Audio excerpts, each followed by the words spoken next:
చూస్తుంటే అత్యంత పేదవారిలా తినడానికి కూడా తిండి లేనట్టుగా ఉన్నారు. ఆహారమిస్తా అంటే వద్దు అంటున్నారు. ఇంతకీ ఎవరు మీరు? ఇక్కడెందుకున్నారు?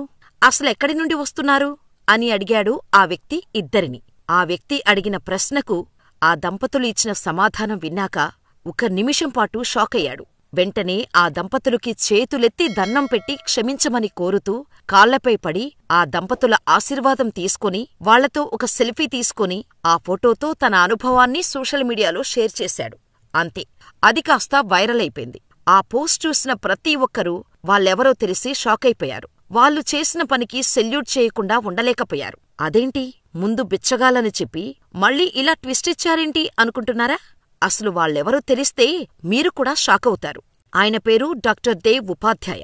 అసలు వాళ్ళెవరో, ఎందుకు అక్కడ ఉన్నారో స్వయంగా ఆయన చెప్పిన మాటల్లోనే విందాం. నా చిన్న వయసులో అనుకోకుండా ఒక్కసారిగా నా 2 కళ్లచూపు పోయింది. అయితే మా అమ్మ నన్ను డాక్టర్ దగ్గరకు తీసుకెళ్ళింది. కాని అక్కడి డాక్టర్లు మాత్రం మా అమ్మతో ప్రపంచంలోని ఎంత గొప్ప డాక్టరైనా కూడా నీ కొడుక్కి కళ్ళు తెప్పించలేడని చెప్పారట. అయినా కూడా మా అమ్మ పట్టుబట్టి మరీ మీరు ఆపరేషన్ చేయండి, ఆ తర్వాత ఫలితం ఆ భగవంతునికి వదిలేద్దామని చెప్పిందట.